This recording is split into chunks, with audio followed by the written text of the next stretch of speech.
Hello, today I'm going to be showing you the difference between three different deadlifts. I will be showing you the conventional deadlift, the sumo deadlift, and also the Romanian deadlift. Now, oftentimes when people go in to do a deadlift, I feel like when I see them in the gym, most people will gravitate toward that straight legged Romanian deadlift. And this is oftentimes the deadlift that we see people doing that will injure their backs because a lot of people are doing this exercise and they're not necessarily performing it properly, and because it targets that lower back area and the hamstrings, which are have a tendency to be some weaker muscles on some people, we get a deadlift injury. So a lot of times people will shy away from the deadlift because it um, maybe is one of the bigger exercises to cause injury in some people if they don't know how to perform the exercise properly. So, um, typically, when I'm showing people a deadlift initially, I'm going to start by showing them the conventional deadlift. And when they see this, they're like, well, I don't know if that's right because you're bending your knees so much. Well, a conventional deadlift will have bent knees. And the difference between a conventional deadlift and a Romanian deadlift or a straight leg deadlift is kind of more about where the position or the angle of your back is. Okay, so I'm going to start by showing you conventional deadlift, then I'll walk you through the steps, and then we'll go into a Romanian deadlift, and then we'll be able to see the key areas of difference and why they're targeting different muscles. Okay, so in a conventional deadlift, typically we're going to be standing with our feet shoulder width apart. Okay, and when your hands are going down to grip the bar, you are going to have them straight down from where they would naturally fall, and your shoulders are going to be in a back position so that when you're picking up the bar, you're not in this hunched uh, shoulder forward position.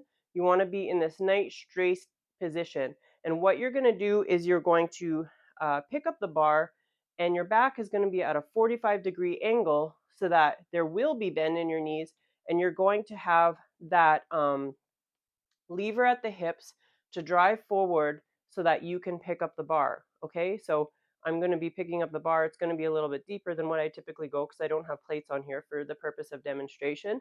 But when you're picking up that bar, the the the plates are generally going to be around mid shin length. So you can see that my back is at a 45-degree angle. My legs are also basically at a 45-degree angle so that when I pick up that bar, my hips are thrusting forward, and that is where you're driving the strength from, which is going to be predominantly from your glute area. Okay, so the bar comes down to just below your shins when the plates will hit the floor again, and then you're going to be driving through the glutes and through your hips to get that locked out position, which is going to be knees locked out backwards, shoulders are going to be locked out in this position, not in this position. We don't want to see any of that because we want shoulders back and we want lats tight. Your glutes are going to be tight, everything's going to be tight, and that is a locked out position. Okay, so you can see the difference here. We're going to get back to our base position. Spine is at a 45-degree angle. Eyes are kind of about 6 feet in front of you. Legs are at about a 45-degree angle. Shoulders are back, and you're pulling up to the top. And that is going to be your conventional deadlift. Okay? So when you're doing a Romanian deadlift or a straight leg deadlift, the main position difference here is that you're going to be keeping a straighter leg position, but there's still going to be some bend in your knees. Your shoulders are still going to be back, but your back is going to be going more to a parallel position with the floor. So you're going to be dropping that bar below the knees to where the plates would hit the floor, but you're not bending the legs quite as much. And your main goal is to bring the back to a parallel position. So you're going to feel more of a stretch in your hamstrings. And when you have weight on that bar, you're going to feel a lot more in that lower back position. So you can see here, my legs are still bent a little bit, not as much as with the conventional deadlift, but my back is going to more a parallel position to the floor. Now, some people are going to have more straight legs than others because some people are going to have greater hamstring flexibility. Okay, but the main difference, I'll show it once again. With a conventional deadlift, your back is at a 45-degree angle, so is your legs, okay? But with a straight leg or Romanian deadlift, you're dropping, you're hinging at the hips, your back is straight, almost to a parallel position with the floor, and your legs are only bending as much as you need to in order to achieve that parallel position to the floor. Now, with a sumo deadlift, we're going to I'm going to show you two different angles here. A sumo deadlift is going to target more, instead of the hamstrings or the glutes, although we are targeting the glutes a lot and hamstrings a lot, they're going to be more focusing on the muscles that are on the outer and inner areas of our legs. Okay, so we're talking more so about the glute uh, medius, so the kind of outer butt area, as well as the adductors or inner thighs, and the abductors, which are the outer thigh muscles. Okay, so if you think about, um, when you would go to pick up a object off the floor, and if you have your feet in a wider position, and then you press off the floor with the purpose of engaging your glutes. I always used to tell people in my fitness class, think about picking a piece of paper standing on its edge up with your butt cheeks, which maybe is not a great visual for some, but that is kind of what we're trying to do. We're picking up that bar and we're squeezing those glutes on the outside and, well, inside as well, so that you're kind of squeezing your butt cheeks together and you're maintaining that tightness, um, once you get to the top of the movement. Okay, so from the side, we're going to be going, a feet shoulder, or sorry, a feet wider than shoulder width difference apart. Okay, so depending on what kind of bar you have, you might have one with lines on it. Sometimes, if it happens to work for you, for me, it works really well for my bench press and my deadlift to kind of line up my feet with the lines. You don't have to do that, but it's just a good visual for me. So my feet are wider than shoulder width, toes are pointing out. Toes pointing out helps to engage those outer muscles a little bit better. When we have the toes pointing more forward, we have a tendency to engage quads more. Okay, so toes pointing outwards. We're picking up the bar from the middle.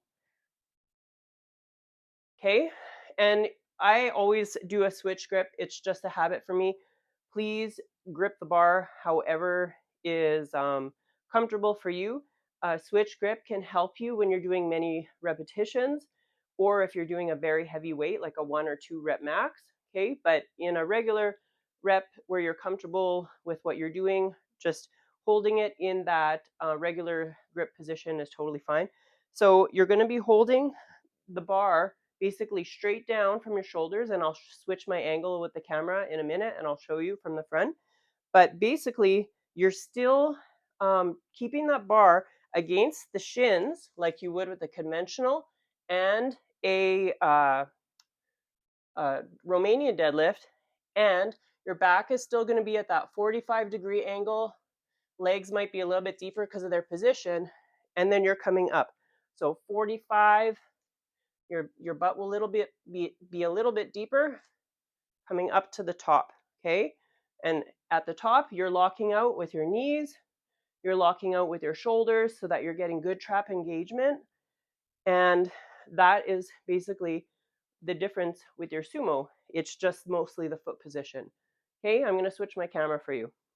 Okay, so now, as you can see, I've got the bar in front of me.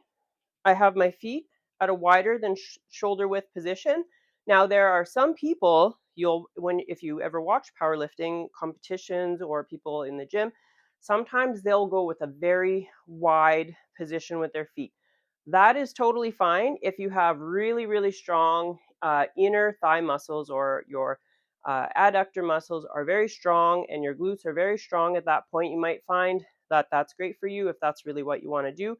The only real benefit to this is that you're technically closer to the floor and you have less distance to pull the bar. Okay, but if you're like me and you're just wanting to be strong, then your goal is to just have those feet in a wider than shoulder width position. Okay. So I like to have mine about here on the bar. There's 2 marks on my bar. That's kind of just a visual for me. And when I'm picking up the bar, my hands are straight down from my shoulders. Okay. So if you would envision your plates are going to be on there so that your hands are inside your knees, because you don't want them on your knees, because then when you pull up that bar, your hands are going to be between your bar and your legs, and you don't want that. So hands are inside your knees. Okay, backs at a 45, like I kind of was mentioning earlier, and your gaze is, I like to go about 6 feet in front of me, and you're pulling that bar up, and you are squeezing your glutes at the top as hard as you can, and that is your lockout position. Shoulders are back, they're not hunched forward. We don't want to see that at all, because you want to be engaging your lats, and you want to have your glutes tightly squeezed and your knees locked out in that full lockout position. Okay, so bar mid shin, that's where your plates are going to have your bar, and your back is at a 45, keeping that bar scraping your shins the entire time and up to the top. Okay, and that is your sumo deadlift position. Now, a couple things that I would just like to mention, in addition to when you are working on your deadlifts, is that definitely start with just the bar on its own. I also have 10-pound plates that are rubber plates that people, like the type that they use for Olympic lifting, so that they can drop them and they bounce. Now, starting out with a bar is great. If you're using dumbbells and you really want to step up your game, your barbell is where you want to be at in order to up your resistance training game, okay? Because you're always going to be able to lift more with the bar than you are going to be able to lift with dumbbells. And that's just because you're using both of your bodies at once with your dumbbell. Yeah, you might be lifting with both of your sides at once, but it's still going to be a unilateral movement in a lot of ways, because your body's not working together as it does when you're using a barbell. Okay, both types of training very important, but uh, I like to start my exercise or my workout with barbell training, because that is going to be the heavier training, and then I switch over to dumbbell training after I do my heavy sets with my barbell. Um, but when it comes back to doing deadlifts, we want to really perfect the movement at a light weight. Know that we're doing it properly. Video yourself wherever you're doing your lifts. Watch your movement. See if you're hitching. See, and hitch, by hitching, what I mean is if you're pulling your bar up and you're kind of like going like a movement like this, where you're not moving steadily all the way smoothly to the top. If you're not doing that, that means you're probably lifting too heavy if you're doing that hitching movement. And you want to make sure that you perfect your movement with a light weight on the bar before you start lifting heavier. Now, that being said, even just the bar with 10-pound rubber weights on each end is going to be 65 pounds, which could be a fair amount more than what you're currently lifting. Okay, so don't be, that's nothing to balk at. That's great. Let's work on perfecting that movement, get it up to a good 12 reps before you add maybe some fives onto each end of that, and then keep progressing from there, right? So work on your conventional deadlift, I would say, first before anything. Um, then maybe switch over to a sumo deadlift and work on that for a little bit.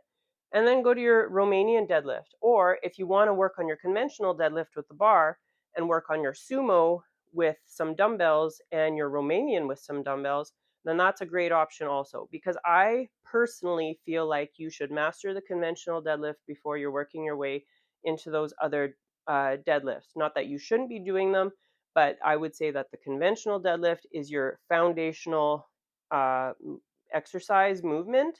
And then things like the sumo or the Romanian are more kind of like branches off of that original movement, because they are recruiting a lot more smaller muscle groups, right? Where your conventional deadlift is going to really target your largest muscle groups on your body, essentially your glutes and your hamstrings and your quad muscles. All right. And your traps. Don't forget your traps. That's why the shoulder lockout's very important. Okay. So I hope that helps. I hope that helps you to understand your deadlifts a little bit better. I would love to hear from you. What other things do you struggle with in the gym? How can I help you to lift heavier? That's my goal, and I want you to do it properly. So make sure you let me know.